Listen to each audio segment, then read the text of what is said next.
In Judaism, the morning begins with netilat yadayim, pouring water on our hands with a cup. The source of this practice is an ancient ritual in the temple in Yerushalayim.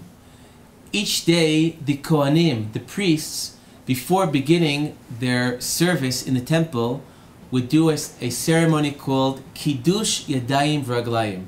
They would sanctify their hands and their feet with waters from the Mikdash.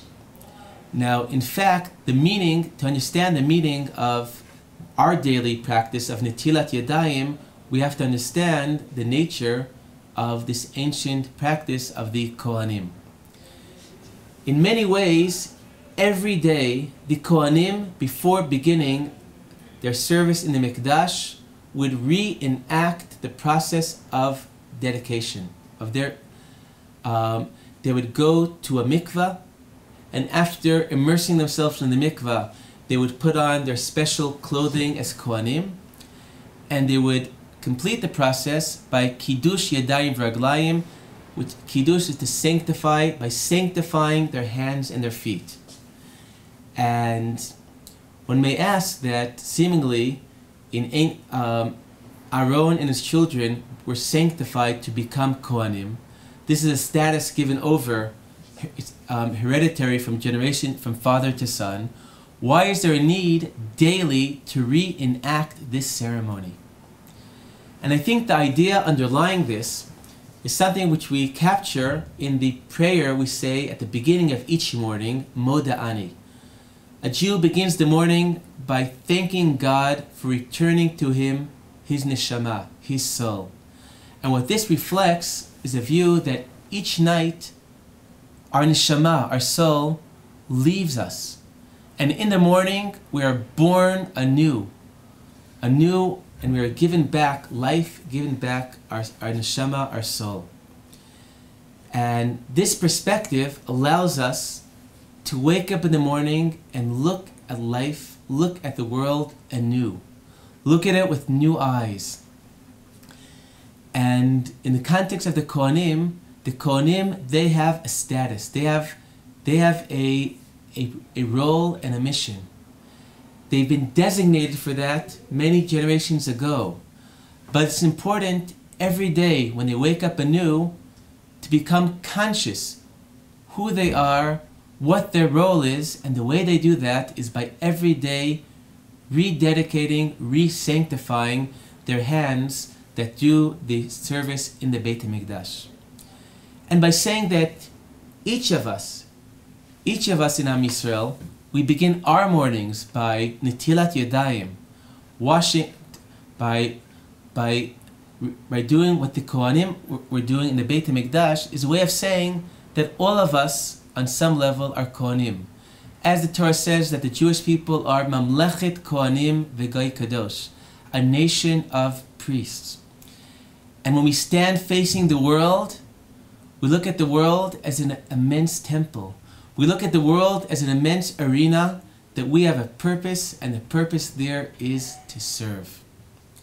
So this explanation, which is based on one of the medieval commentators, the Rashba, sees our morning netilat yadayim as reflecting that we are each a Kohen. However, the Ramban gives a very different interpretation to the essence of Kiddush Yadayim V'Raglayim, that ritual of the Kohanim, which leads us to a very different approach which he bases upon of the Kabbalah. We know from the Bible already, we know that each of us is created b'tselem Elohim, in the image of God. The Kabbalah takes this idea very far, the idea of the human realm as paralleling the divine, and human endeavor as paralleling divine endeavor. And in many ways, the Ramban says, based on the ancient book Sefer Yetzirah, our hands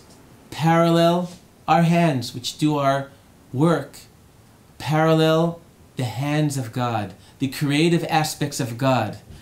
And by sanctifying our hands, The Kohanim sanctifying their hands in the morning, it's a way of seeing that their hands are holy, they have holy work. Humans are divine, are like God, and God is a creator, but we too, with our hands, have the ability to create. And of course, this message that the Ramban says about the Kohanim in the Beit HaMikdash is apropos as a message for each of us to empower the belief in how significant our endeavor can be. When I taught the topic of Kiddush Yadayim Reglayim in the yeshiva, one question I posed to the students was, why is it specifically the hands and the feet are sanctified?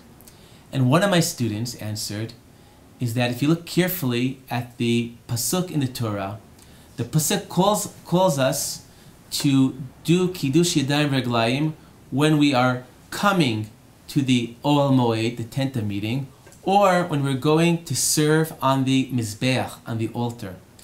So he said, look, there's coming to the Ohel Moed, that's about using your feet to get to the right place. Serving on the altar, that's about using your hands to do the right things when you're in the right place. And he ended by saying that every Jew has to know we have to use our feet to get ourselves to be in the right place. And we have to use our hands when you're in the right place to do the right things. And that student, this insight was very characteristic of his life. He was active in what's called the Merkaz Lemudot Yehudit. He founded the Center for Jewish Consciousness that believed we can't wait for the Jewish people to come to the Beit Midrash. We have to take the Beit Midrash and the Torah and bring it to the outside. But tragically, this story also tells us about his death. This student was Noam, one of the 4 students that was murdered in a terrorist attack on Otniel at the end of 2002. And in that story, it was Friday night. The students are dancing between the different courses of the Shabbos meal. Noam and 3 of his comrades, Gavriel, Tzvika, and Yehuda, are preparing the next meal in the kitchen, and terrorists burst in. We don't know exactly what happened, but the sliding doors that separated the dozens of students in the dining room to the students in the kitchen were suddenly closed, and the clever mechanism there locked them. The terrorists tried to break through the doors. They were not successful, and ultimately they had to leave. But when they broke through the doors, when the army broke through the doors, they found the 4 students in the kitchen had been murdered, and Noam near the door. And our belief is that the students, in the last moment, chose to lock the door to save the other students, to be in the right place at the right time and do the right thing. Shabbat Shalom.